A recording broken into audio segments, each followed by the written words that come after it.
If you don't have a burnt Altoids tin, are you even a bushcrafter?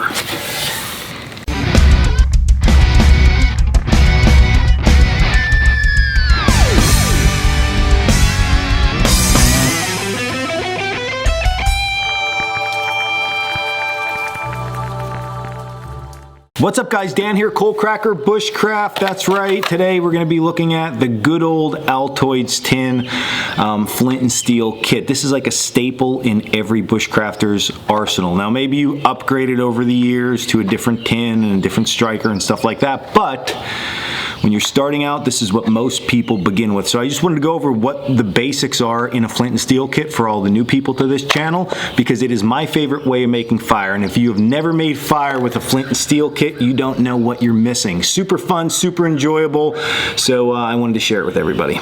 So before we break into the kit, if you don't even know what flint and steel is, this is flint and steel, and this is a traditional way to make fire. Use a steel striker and a hard rock, and when you combine these two things together, you get them sparks, and those sparks light something called char cloth. We place char cloth into a bird's nest and we blow it to flame. So I'm going to go through all them components because they should all be in your kit. If you have your kit built properly, everything you need for that fire should be right here. Now, in no specific order are we going to go through this. We'll work from the outside in with everything. So first thing you're going to need is a tin container. An Altoids tin, like I said joking at the very beginning, is going to be most people's go-to because they're very easily and readily available. Go to local convenience store and grab one. Now, it's not going to look like this right away. It's going to have the nice colored paint of white and red, I think it is, on the outside. But after you're having to fire a couple times, it's going to look like this, okay? Now, the char tin, the reason that we need that is we need to make something called char, which we're going to get to in a second, and we'll go touch base on that again. But when I open up my kit, a couple things almost fell out at you, okay? First thing is going to be your piece of flint or your hard stone. Now, I say flint or hard stone because as long as this is harder than the metal itself and your striker, it's going to work, okay? So normally when you buy a kit, you're going to get some flint. Highly recommend getting a couple extra pieces. So you're going to have a piece of flint inside your kit, and you're going to team that up with your steel striker. Now, these things come in all different shapes and sizes. If you're super new to this, a round rod looking thing is not a steel striker. That is a ferrocerium rod. We're looking for a piece of steel like this. This is going to be your flint and steel striker. And then you're also going to need char. Char is what you ignite with those small sparks, and char looks like this black material here. Now, this material started out nice and white, just like this. So let's talk about what we do with that and our char tin right now before we go any further. So in order to take that really small spark, we have to have that land on something and ignite it. Now, it's not going to ignite it into a flame. It's just going to ignite it into an ember. So to do that, you're going to have to make char. This char making process has to happen before you make your first flint and steel fire.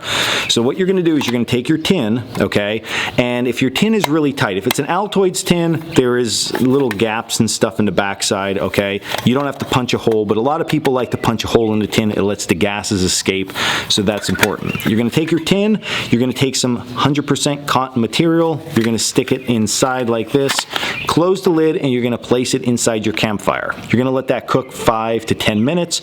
You're going to pull the tin out. You're going to let the tin totally cool, and when you open it up, that white material is now going to hopefully look black as night. All right, you're good to go. You made yourself char cloth. Now, I personally always like to keep an extra piece of cotton material inside my char tin for two reasons. Number one, now I have more material that I can char because this is going to get burned up.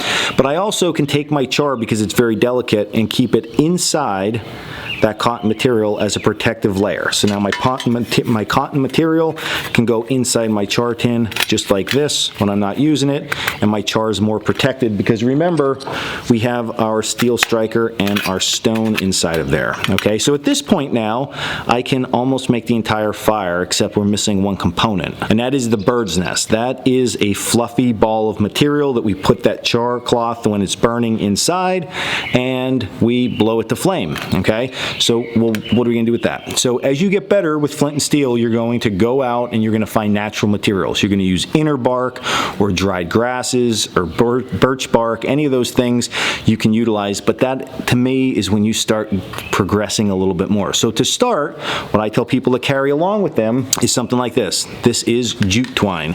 So you can buy this stuff at the dollar store. It's super cheap per roll. Take about 6 foot of it, wind it up just nice and small like this, and then keep that inside your tin. Now you might be wondering, well, what's gonna happen with that? Well, with jute twine, it is spun, so you can take your jute twine out if you don't have a bird's nest, and you can unspin it like this. That's gonna reveal each strand, and then each one of those strands are made up of very fine fibers. So you're gonna sit and you're gonna pull this apart. Now 6 foot of this is gonna make an okay sized bird's nest to team up with your char cloth. So after fluffing up that jute twine for a while, this is what you're gonna end up with, and this is what is going to take the ember from that char cloth, okay? So that's why I like to carry that little bit extra jute twine, because even if I'm out and about and I'm super advanced, I always have a way to make a bird's nest. And just like that, you have a complete flint and steel kit all in one package, ready to go for your next adventure. Fun, exciting way to make fire, as I said about a bazillion times already. So if you like this video, hit like and subscribe down below. You can also check us out over at Coalcrackerbushcraft.com for all our classes and equipment. And until next video, flint and steel it up and stay in the woods.